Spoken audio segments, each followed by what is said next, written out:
Bill में वक्फ को बचाने के बजाय वक्फ को बर्बाद करने का वो बिल है। इस बिल के जरिए से बीजेपी वक्फ को खत्म करना चाहती है।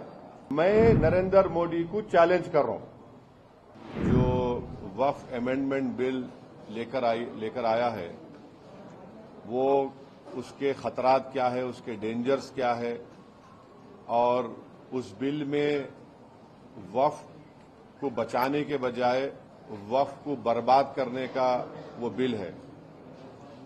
और हम लोग वेरियस उसमें प्रोविजंस बता रहे हैं, जो बिल के जो क्लॉजेज हैं उसका हम जिक्र करके बता रहे हैं कि ये इस बिल के जरिए से बीजेपी वक्फ को खत्म करना चाहती है और वक्फ प्रॉपर्टीज को खत्म करना चाहती है। इससे मुसलमानों के फ्रीडम ऑफ रिलीजन में फर्क पड़ेगा। इससे आर्टिकल 25, 26, आर्टिकल 14 का वायलेशन होगा। तो ये पूरी कोशिशें की जा रही हैं पर्सनल लॉ बोर्ड की तरफ से, और फ्यूचर में personal law board public meetings भी करेगा और उन तमाम अपोजिशन पार्टी के लीडर से भी मुलाकात करेगा जिन्होंने वक्फ बिल की अपोज किया है, जैसा कि वाईएसआर पार्टी भी है, उन्होंने भी पार्लियामेंट में उसको अपोज किया है। और आइंदा वक्फ बोर्ड की तरफ से all India personal law board की तरफ से भी जाकर आंध्र प्रदेश के चीफ मिनिस्टर चंद्रबाबू नायडू साहब से भी मुलाकात की जाएगी।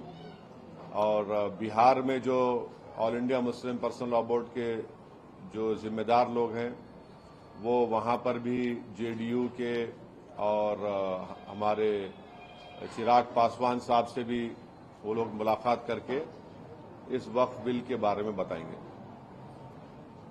कल किस तरीके से रेवंत रेड्डी जी की प्रतिक्रिया जो है वो आपने क्या बनेगा? तो सीएम रेवंत रेड्डी तो हमको बताए कि ऑलरेडी पार्लियामेंट में कांग्रेस के जो लीडर हैं, जो इंट्रोडक्शन ऑफ द बिल के वक्त जो उन्होंने अपनी अपोजिशन का इजहार किया था, वो जनाब केसी वेणुगोपाल थे और उन्होंने उसका जिक्र किया और हमने कहा कि हाँ हमने सुना उस बात को, मगर हम उनको बताए क्लॉज बाय क्लॉज कैसे वो गलत रहेगा। तो फिर वो बताए कि उनके ही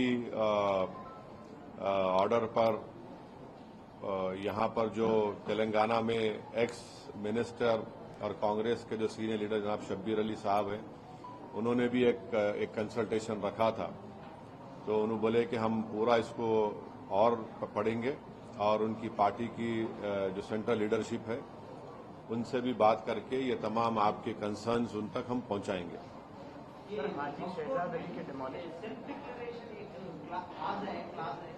उससे वजह से मिसयूज हो रहा आरोप है, उसके बारे में आपका पॉलिसी? तो देखिए, आपको गलत इन्फॉर्मेशन है। वो है 1995 का एक्ट में, भाई वो फोन बंद करो या प्रेस कॉन्फ्रेंस खत्म कर दो यार। 1995 के एक्ट में सेक्शन 40 है सीओ को, जो सीओ के पावर्स है वो हिंदू एंडोमेंट बोर्ड के कमिश्नर को भी पावर्स है, और कोई भी जाकर ऐसा नहीं बोल सकता कि वक्फ है। अगर खबरस्तान दिखा, अगर मस्जिद दिखी, दरगाह दिखी, तो वो तो गवर्नमेंट प्रॉपर्टी नहीं हो सकती ना प्राइवेट प्रॉपर्टी हो सकती। तो वो पावर सीओ को थे। हमारा डिमांड ये है नरेंद्र मोदी सरकार से कि सेक्शन 40 में लास्ट 10 इयर्स में इनको पावर में है ना, वो सेक्शन 40 का अगर एब्यूज हुआ है उसके आप हमको एग्जाम्पल्स दो, या फिर अगर कोई कोर्ट का फैसला है जो सेक्शन 40 के खिलाफ बोले, चाहे सुप्रीम कोर्ट का हो, हाई कोर्ट का हो या वक्फ ट्रिब्यूनल का हो, वो बताओ हमको। आपके लिए कोई डेटा है क्या?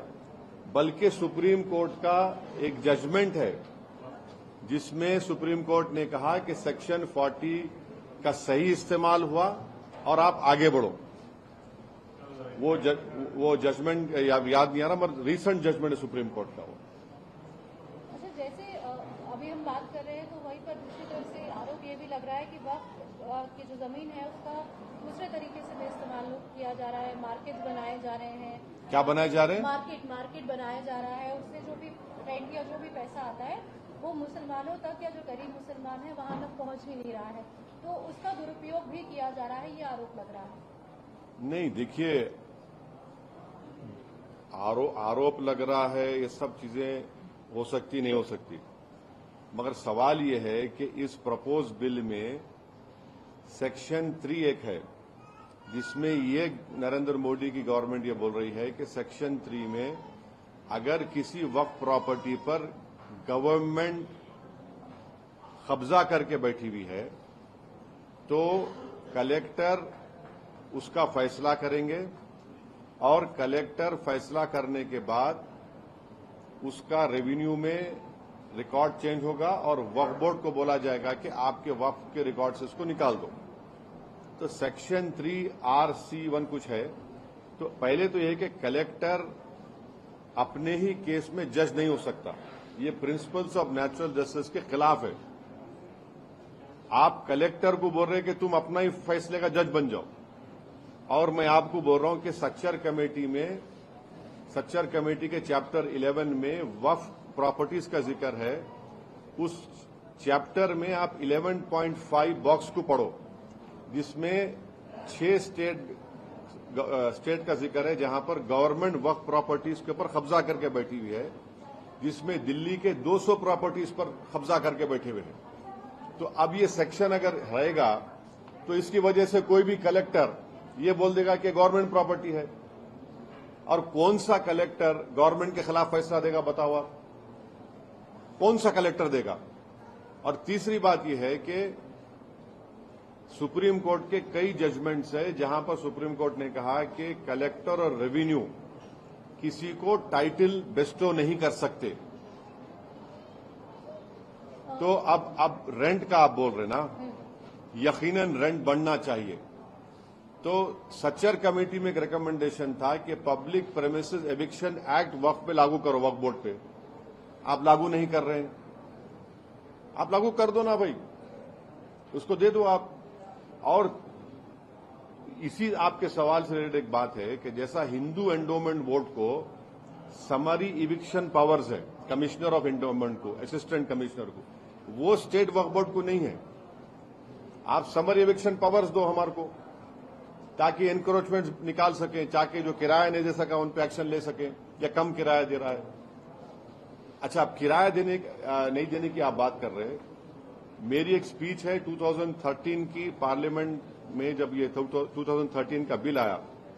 आपको मालूम कलकत्ता में एक प्रॉपर्टी है जिसमें कॉन्स्टिट्यूशनल हेड रहते, उन्होंने महीने को किराया क्या देते घर का? 150 रुपये। प्राइवेट छोड़ो आप, उन्होंने कॉन्स्टिट्यूशनल हेड है, 150 रुपये किराया देते हो उन्होंने। अब 150 रुपये इतना बड़ा घर में रहे कलकत्ता में, 150 रुपये किराया कोई है क्या? बोलो आप, इसका जिम्मेदार कौन है? एक ये भी आ रहा है कि मस्जिद हो या कब्रिस्तान हो, उनको भी तोड़कर जो है मार्केट या कमर्शियल पर्पज के लिए इस्तेमाल किया जा रहा है, और वो कमर्शियल नहीं, ये तो आप गलत बोल रहे हैं। ये तो सेक्शन 3 में government, Modi government Waqf by user को खत्म करना चाह रही है। अब वक्फ बाय यूजर का मतलब क्या है?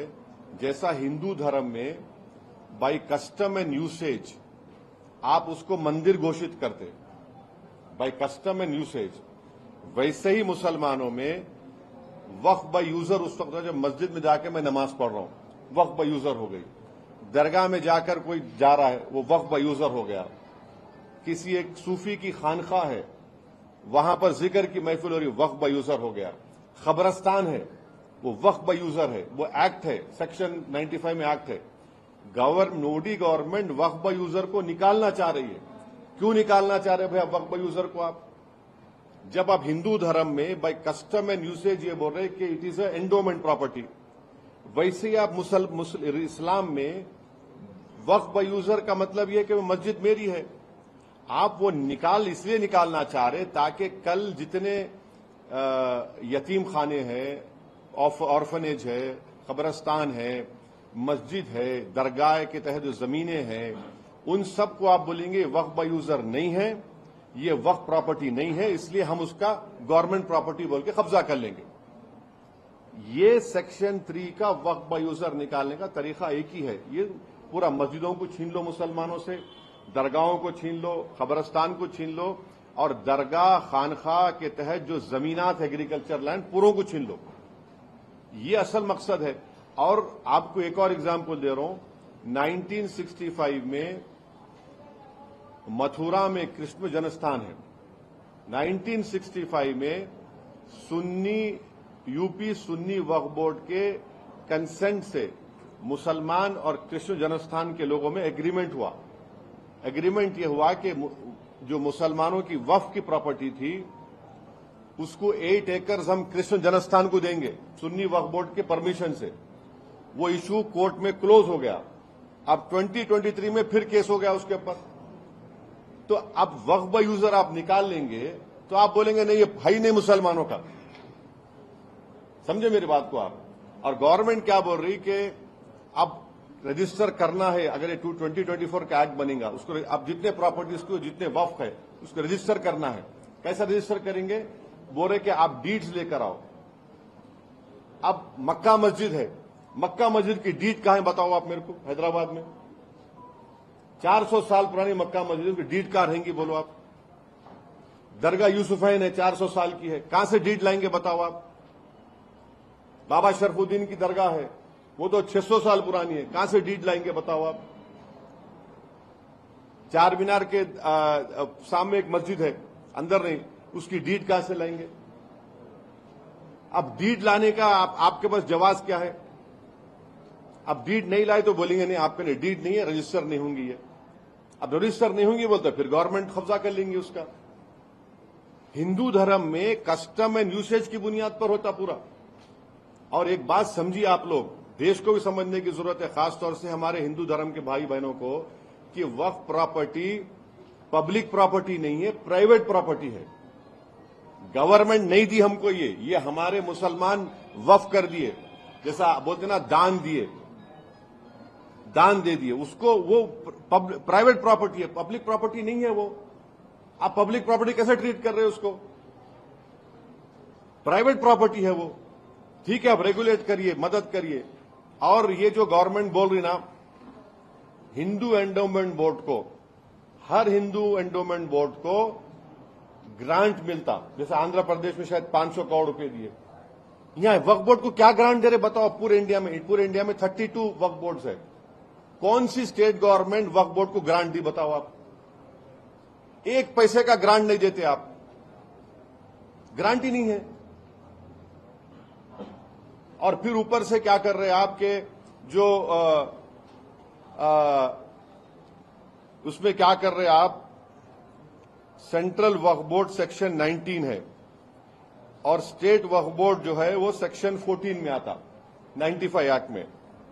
अब उसमें क्या बोल रहे कि मैंडेटरी है सेंट्रल वक्फ बोर्ड में 2 हिंदूज को मेंबर बनाना, 2 हिंदूज को। अभी क्या है, अभी कोई भी हिंदू मेंबर नहीं बन सकता सिवाय सिटिंग मिनिस्टर के। आप हमको ये बताइए। और स्टेट वक्फ बोर्ड में आप तकरीबन सिर्फ चार मुसलमान रहेंगे।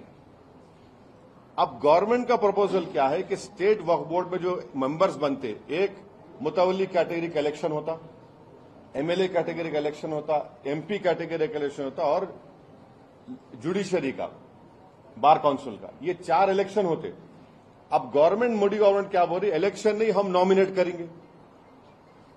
क्यों नॉमिनेट करेंगे भाई, आप इलेक्टोरल प्रोसेस के खिलाफ क्यों हैं? और फिर आप ये बोल रहे कि नॉन मुस्लिम को मेंबर बनाएंगे। मैं नरेंद्र मोदी को चैलेंज कर रहा हूं और आपके सामने अब जो बोल रहा हूं आप जरा इसको गहराई से सुनिए। उत्तर प्रदेश में काशी विश्वनाथ टेम्पल एक्ट है 1983, आप लिख लो ये। उसमें सेक्शन 3 है, सेक्शन 3 ये बोलता है कि no person unless he is a Hindu by religion be eligible for being or continuing as a member of the board or executive committee or chief executive or as an employee. यानी काशी विश्वनाथ का section 3 ये बोल रहा है कि वो जो हिंदू होगा बाय रिलीजन वही एलिजिबल होगा बोर्ड का मेंबर बनने के लिए, एग्जीक्यूटिव कमेटी का मेंबर बनने के लिए और सीईओ बनने के लिए और एम्प्लॉय होने के लिए।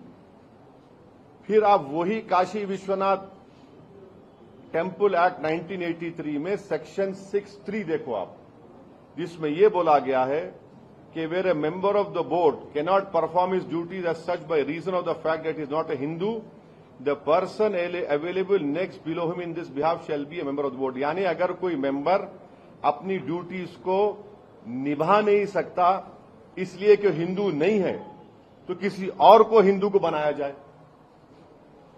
आप यहां पर क्या कर रहे हैं सेंट्रल वक्फ काउंसिल में और स्टेट वक्फ बोर्ड में? काशी विश्वनाथ बोर्ड का कोई हिंदू ही मेंबर बन सकता है, मुसलमान नहीं बन सकता। और याद रखिए, हिंदू का डेफिनेशन आर्टिकल 25 में हिंदू, बौद्ध, सिख और जैन है। यहां पे क्या बोल रहे, सिर्फ हिंदू रहेगा, ना सिख होगा, ना बौद्ध होगा, ना आपका जैन होगा।